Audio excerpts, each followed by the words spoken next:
I never thought one simple question could change how people look at me. It happened on a normal Tuesday morning. The office was quiet. I was drinking my coffee and checking emails.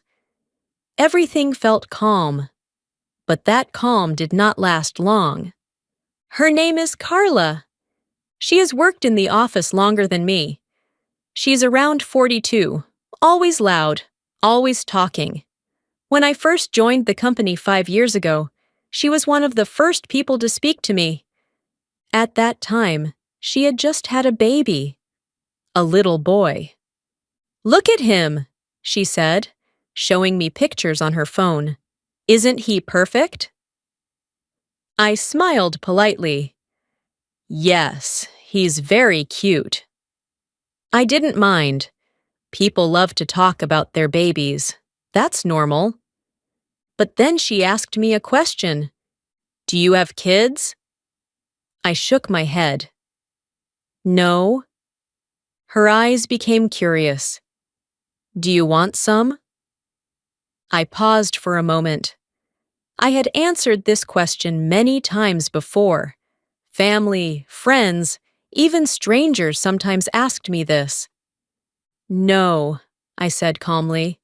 "I don't want children." She laughed a little, like I had told a joke. "Oh, you will change your mind." I smiled again, but this time it felt different. "I don't think so." That was the first time. I thought it would be the last. I was wrong. Over the years, Carla kept asking me the same question in different ways. "You'd be such a great mother." "Don't wait too long. You'll regret it one day." At first, I tried to be polite. I laughed. I changed the topic. Sometimes I just ignored her. But inside, I felt uncomfortable. It's hard to explain, but it felt like she was trying to decide my life for me. Like my choice was not real. Like I didn't know myself. The truth is simple. I'm 31 years old. My name is Lina. I live alone. I have a quiet life. I like reading books, drinking tea, and visiting my sister's children on weekends. I love my niece and nephew. They are funny and full of energy. But when I go home, I enjoy the silence. That is the life I chose, and I am happy with it. But Carla never seemed to understand that. One time, during lunch, she sat next to me and said, "You know, life without children is empty." I looked at her and said softly, "It's not empty for me." She smiled, but it didn't reach her eyes. "You just don't know yet." That sentence stayed in my mind for a long time. You just don't know yet. It made me feel small, like my thoughts didn't matter. After that, I started avoiding her more. I took my lunch at different times. I kept conversations short. But in an office, you cannot avoid someone forever. Then came the day everything changed. That morning, I was talking with another colleague, Maya. She had just become a grandmother. She was very excited. "My granddaughter smiled at me yesterday," Maya said, her face bright with joy. "It was so sweet." I smiled. "That's lovely. My sister's baby just learned how to clap. She does it all the time now." We both laughed. It was a nice, simple conversation, just sharing small, happy moments. Then suddenly, I heard a voice behind me. "Oh, babies again." I didn't even need to turn around. I knew it was Carla. She walked closer and joined our conversation without asking. "I love talking about babies," she said loudly. "They bring meaning to life." Maya nodded politely. I stayed quiet. Then Carla looked directly at me. "So, Lina," she said, "have you finally decided to have a baby?" There it was again, the same question. After all these years, in front of other people, something inside me snapped. It was like a small string in my chest broke, a string that had been pulled again and again. I felt heat rise to my face. My heart started beating faster. I could have ignored her again. I could have smiled and said no again. But this time, I didn't. I turned to her and said, very clearly, "No. Have you decided to give your son away yet?" The room went silent. Maya stopped smiling. Carla's face changed immediately. Her eyes grew wide. Her mouth opened, but no words came out. For a moment, no one moved. Then Carla stood up quickly. "How could you say that?" she whispered, her voice shaking. I looked at her calmly, even though my heart was still racing. "You keep asking me about my life," I said, "so I asked you about yours." She stared at me for a second longer, then turned and walked away. The sound of her shoes hitting the floor felt very loud. After she left, Maya looked at me. "That was harsh," she said quietly. I didn't answer. I just sat there staring at my coffee. Was it harsh? Maybe. But for the first time, I felt like I had protected myself. Still, the silence in the room felt heavy. And I knew this was not the end of the story, not even close, because a few hours later, my manager sent me a message. "Lina, can you come to my office?" My stomach tightened. Something told me this situation was about to get much bigger. When I saw the message from my manager, my chest felt tight. "Lina, can you come to my office?" It was a simple sentence, but I knew what it meant. This was not going to be a normal talk. I stood up slowly and walked across the office. Every step felt heavy. I could feel people looking at me. Some quickly looked away when I passed them. News travels fast in an office. By the time I reached the door, my hands were a little cold. I knocked. "Come in," my manager said. His name is Mr. Daniel. He is usually calm and fair. That gave me a small bit of comfort.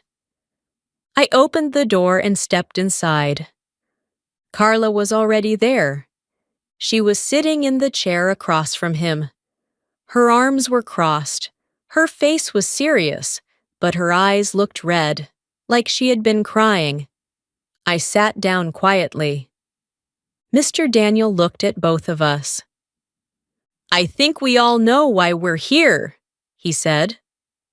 No one spoke. He continued, "Carla told me there was an incident this morning. I want to hear both sides." Carla spoke first. "What she said was cruel," she said, her voice shaking again. "She told me to give my son away. What kind of person says that?" I stayed silent. I wanted to hear everything. "She embarrassed me in front of everyone," Carla added. "I was just asking a simple question." I felt something rise inside me again, but this time I controlled it. Mr. Daniel nodded, then looked at me. "Lina." I took a slow breath. "Yes, I said that," I admitted. "But there is more to the story." "Go on," he said.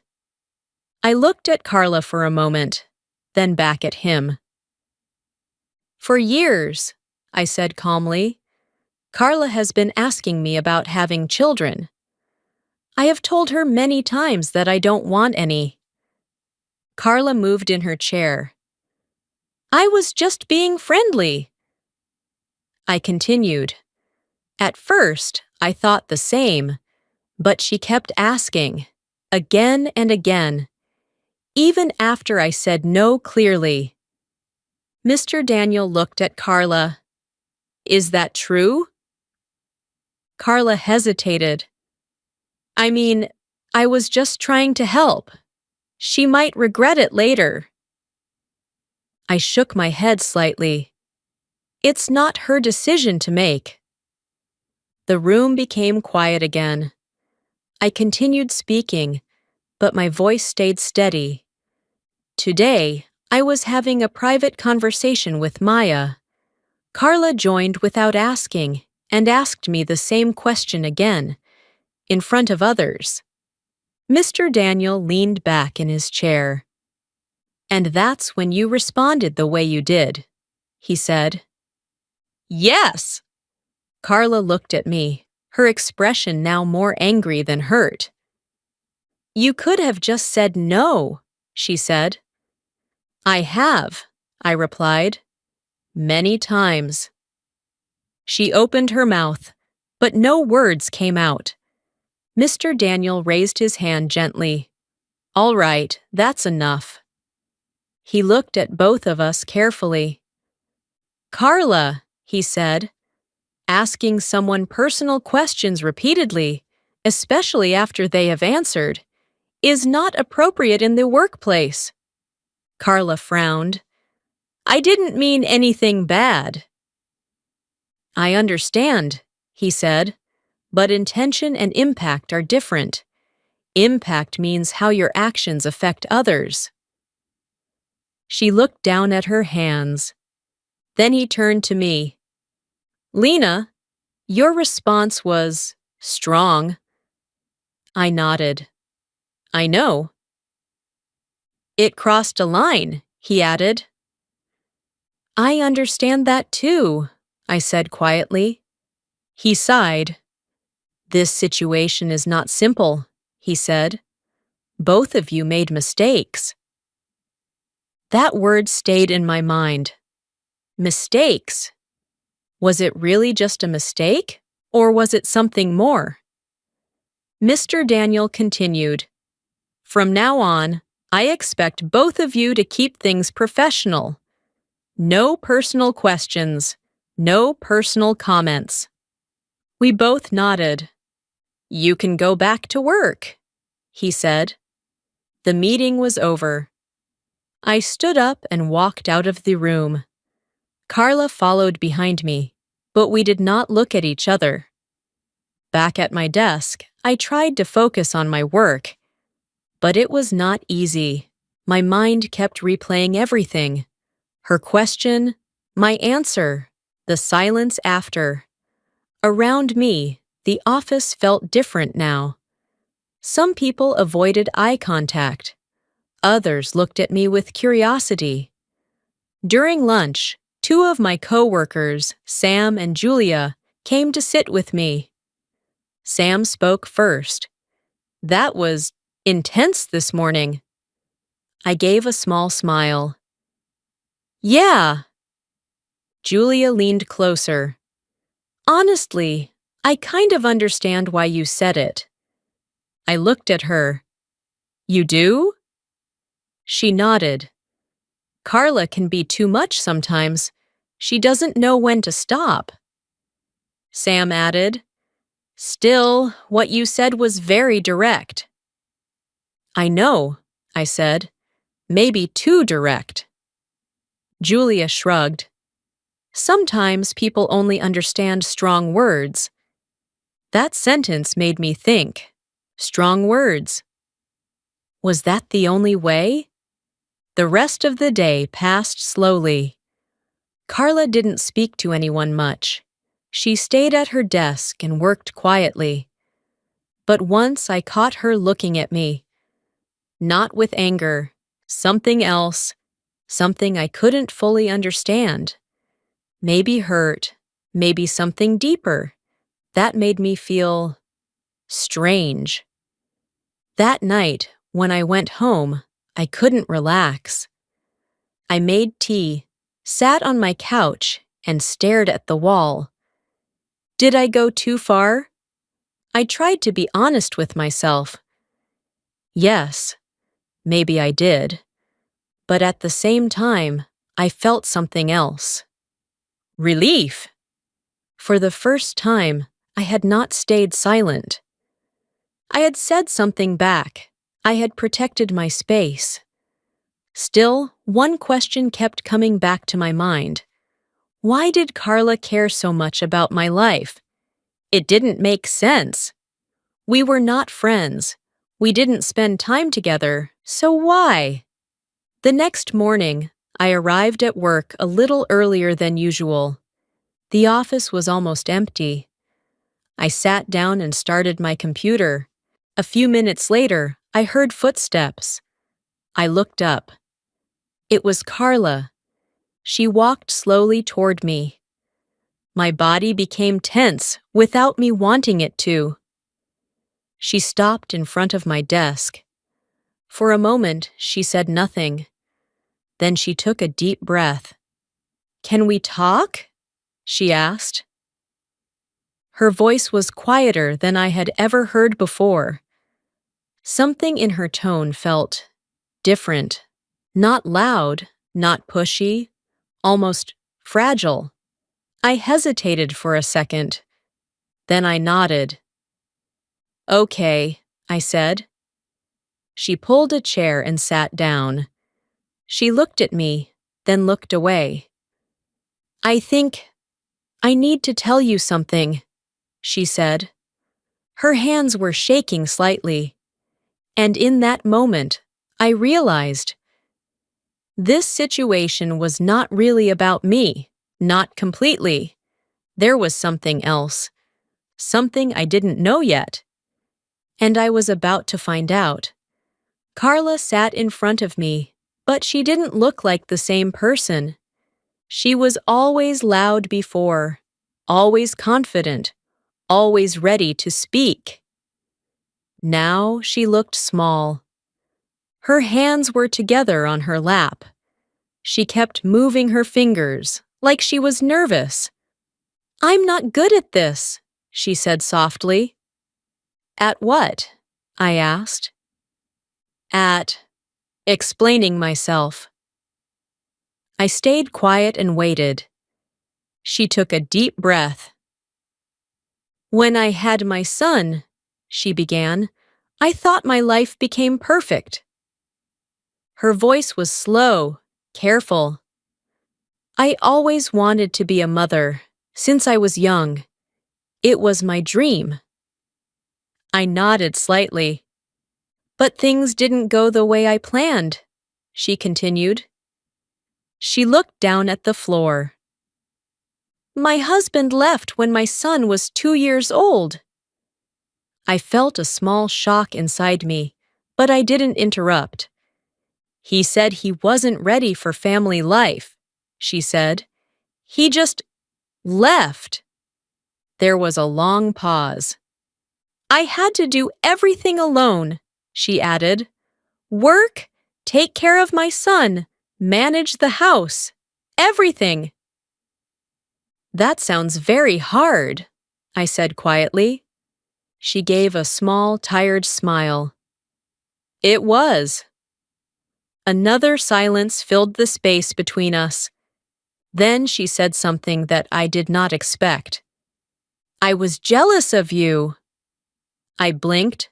"Of me?" She nodded. "You come to work calm. You leave on time. You travel sometimes. You read books during lunch. You look peaceful." I didn't know what to say. "I used to have that kind of life," she said, "before everything changed." Her voice broke a little. "I love my son," she added quickly, "more than anything. But my life became very small after he was born." I listened carefully. This was not the Carla I knew. "I didn't choose balance," she said. Life forced me into one role. Only one. She looked at me again. And when I saw you choosing a different life, I didn't understand it. Her eyes were honest now. No anger, no pride. Instead of accepting it, I kept pushing my idea onto you, she said. I felt something shift inside me. For the first time, I could see her clearly. Not as an annoying coworker, but as a person with pain. I thought I was helping you, she said, but maybe I was trying to make myself feel better. That sentence stayed in the air. Trying to make myself feel better. I understood it. Sometimes people don't give advice to help others. They do it to fix something inside themselves. I'm sorry, she said finally. Her voice was soft, almost a whisper. I looked at her. Part of me wanted to forgive her immediately. But another part of me still remembered all those years, all those questions, all that pressure. I appreciate your apology, I said slowly. She nodded. But what you did, it wasn't small, I added. Her face changed slightly, but she didn't interrupt. You kept asking me the same thing again and again, I said, even when I said no clearly. I know, she said. It made me feel like my choices didn't matter, I continued, like I didn't understand my own life. She closed her eyes for a moment. I'm sorry, she repeated. I took a deep breath. And what I said yesterday, I added, it was wrong too. She looked up at me. I said it to hurt you, I admitted, and it worked. She gave a small, sad smile. Yes, it did. We both sat there in silence. Two people, finally being honest. After a moment, she spoke again. When you said that, about giving my son away, she said, it scared me. Scared you? I asked. She nodded. For a second, I thought, what if someone said that to me seriously? What if I lost him? Her voice shook again. I realized how painful those words are, she said. I understood then. My words were not just strong. They touched something deep inside her. I didn't think about that, I said quietly. That's okay, she replied. I didn't think about your feelings for years either. That was true. We both made mistakes. Different kinds, but still mistakes. After that conversation, something changed between us. Not friendship, not exactly, but something softer, something more respectful. In the following days, Carla stopped asking me personal questions. She kept conversations simple. Good morning. Have a nice day. Nothing more. And I did the same. The office slowly returned to normal. People stopped whispering. The tension faded. But inside me, something was still moving. I kept thinking about everything. About her story. About my reaction. About how easy it is to misunderstand people. One evening, as I was leaving work, I saw Carla outside the building. She was standing near the entrance, looking at her phone. Her face looked tired again. For a moment, I thought about just walking past her. That would have been easier, but something stopped me. Maybe curiosity, maybe something else. I walked toward her. Long day? I asked. She looked up, a little surprised. Oh, Lina, Yay, a bit. We stood there awkwardly for a second. Then she said, "My son has a school event tomorrow. I have to prepare some things tonight." "That sounds busy," I said. She smiled slightly. "It always is." I nodded. Then I said something without thinking too much. "If you ever need help, you can ask." The moment the words left my mouth, I wondered if I had said too much. Carla looked at me, surprised again. "Really?" she asked. I shrugged. "I'm not great with kids, but I can try." She laughed softly. And for the first time, it didn't feel uncomfortable. "Thank you," she said. We stood there for a moment longer. Then she said, "Actually, there is something you could help with." I raised an eyebrow slightly. "What is it?" She hesitated. Then she said, "I need someone to watch my son for a few hours this weekend, just for a short time." I froze for a second. That was unexpected. Very unexpected. I had just told her I didn't want children. And now, she was asking me to take care of one.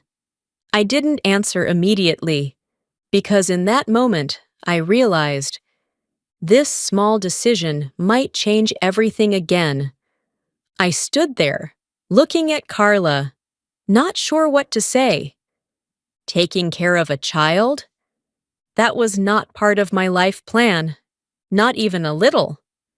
"I understand if you don't want to," Carla said quickly. "It's okay. I shouldn't have asked." She looked a bit embarrassed. I could have said no right away. That would have been easy.